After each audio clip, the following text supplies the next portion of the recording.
दोस्तों, उर्दू लिसनिंग और reading comprehension का लेसन नंबर 6 लेकर हम आज हाजिर हुए हैं और इस लेसन में, इस वीडियो में हम मुंशी प्रेमचंद का एक बहुत छोटा सा लेकिन बहुत मायने खेज, बहुत पुरमायने मीनिंगफुल अफसाना पढ़ेंगे, कौम का खादिम। आप इस वीडियो को लिसनिंग के लिए भी, सुनने के लिए भी इस्तेमाल कर सकते हैं, क्योंकि किसी भी ज़बान को सीखने के लिए सबसे ज़रूरी है उस ज़बान का प्रोनंसिएशन, उच्चारण या तलफ़ुज़। और वीडियो या अफसाना शुरू करने से पहले हम आपको एक बार फिर से याद दिला दें कि अपनी कॉपी और अपना पेन अपने साथ रखिए।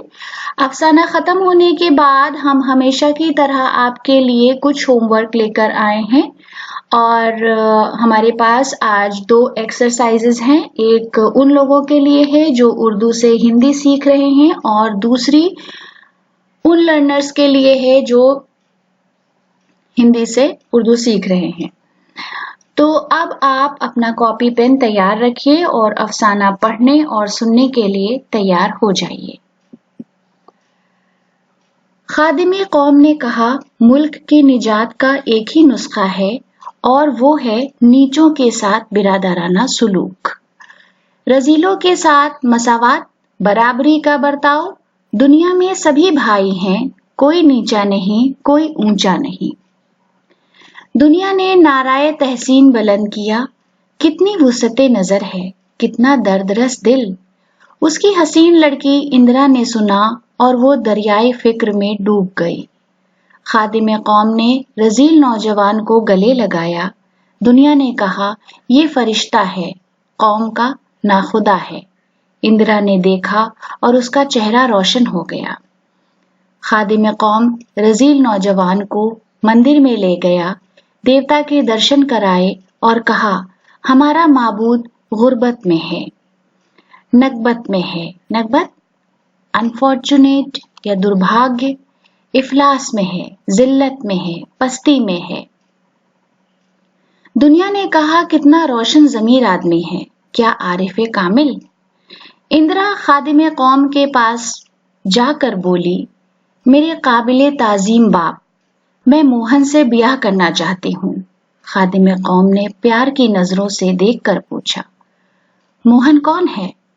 इंदिरा ने पुरजोश अंदाज से कहा, मोहन वही नौजवान है जिसे आपने गले लगाया, जिसे आप मंदिर में ले गए, जो सच्चा, बहादुर और नेक है। खादिमे कौम ने निगाहे कहर से उसकी तरफ देखा और मुंह फेर लिया। तो दोस्तों, ये बहुत छोटा सा अफसाना है लेकिन बहुत मायने खेज है। अब इसके बाद हम बात करते हैं उन लोगों की जो हिंदी से उर्दू सीख रहे हैं। उनके लिए हमारे पास आज एक एक्सरसाइज है और वो ये है कि नीचे दिए गए शब्दों से वाक्य बनाइए। यानी जो आपको नीचे 5 शब्द दिए गए हैं उनको आप वाक्यों में प्रयोग करेंगे। तो पहला शब्द है कौम, दूसरा नुस्खा, तीसरा बर्ताव, चौथा नौजवान और पांचवा फरिश्ता। याद रखिए, ये आपको उर्दू में ही लिखना है, वाक्य, सेंटेंसेस या जुमले। उसके बाद हिंदी सीखने वालों के लिए, यानी जो लोग उर्दू से हिंदी सीख रहे हैं, उनके लिए भी एक्सरसाइज है और वो ये है कि मुंदरजा झैल अल्फाज को जुमलों में इस्तेमाल कीजिए। यानी आपके लिए भी जो 5 अल्फाज दिए हैं, आपको उनके हिंदी जुमले बनाने हैं या इन अल्फाज को लिखना है, इस्तेमाल करना है, लेकिन आपको हिंदी में लिखना है। पहला लफ्ज है कौम, दूसरा नुस्खा, तीसरा बर्ताव, चौथा नौजवान और पांचवा फरिश्ता। उम्मीद है कि आप अपना होमवर्क कर रहे होंगे। साथ ही साथ हमें आपके कमेंट्स का इंतजार रहेगा कमेंट बॉक्स में। अगर आपने अभी तक हमारा चैनल सब्सक्राइब नहीं किया है तो हमें सब्सक्राइब करें। शुक्रिया।